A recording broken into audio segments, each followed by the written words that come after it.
You're listening to Faith, Stewardship, and Insurance, Protecting Texas Churches. The show that gives pastors and church leaders the clarity they need to protect their people, property, and ministry.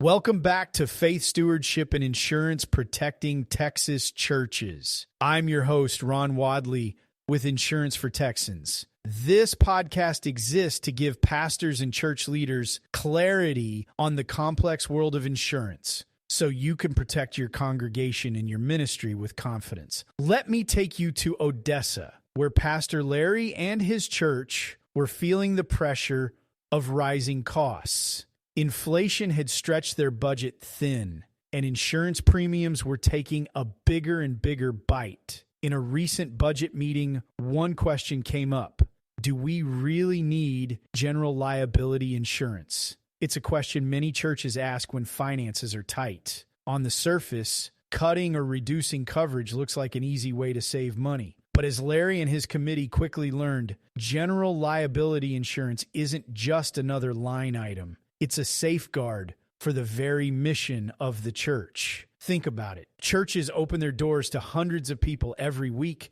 Visitors, members, children, volunteers. They all move in and out of classrooms, kitchens, fellowship halls, and sanctuaries.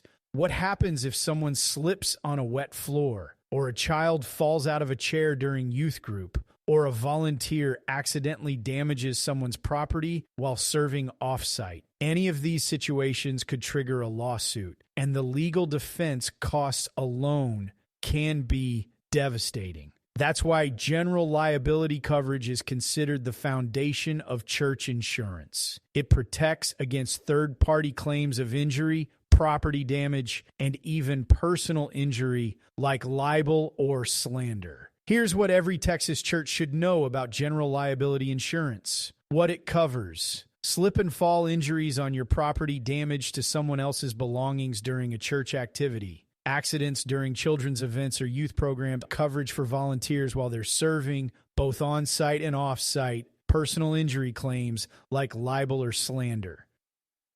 What it doesn't cover: counseling-related claims, that's pastoral liability, sexual misconduct allegations that requires its own coverage, employment-related lawsuits like wrongful termination, that's EPLI. It's broad, but it isn't everything. Think of general liability as the first layer of protection, the foundation, but not the whole structure. Here's the bottom line: general liability insurance is not optional, it's essential. The question isn't, do we need it? The question is, do we have the right limits and the right structure for our ministry? For many churches, the best approach is a business owner's policy that combines general liability with property coverage. That way, you have both building protection and liability protection in one package. But the key is making sure the coverage actually fits your church's size, activities, and risks.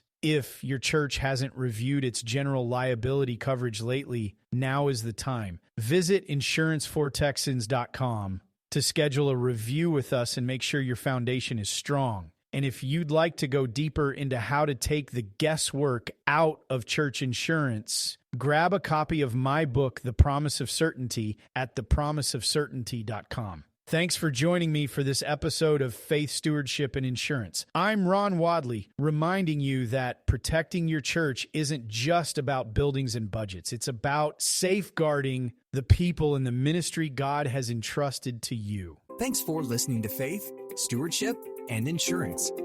Until next time, remember, insurance isn't just about policies. It's about safeguarding the mission God has called you to lead.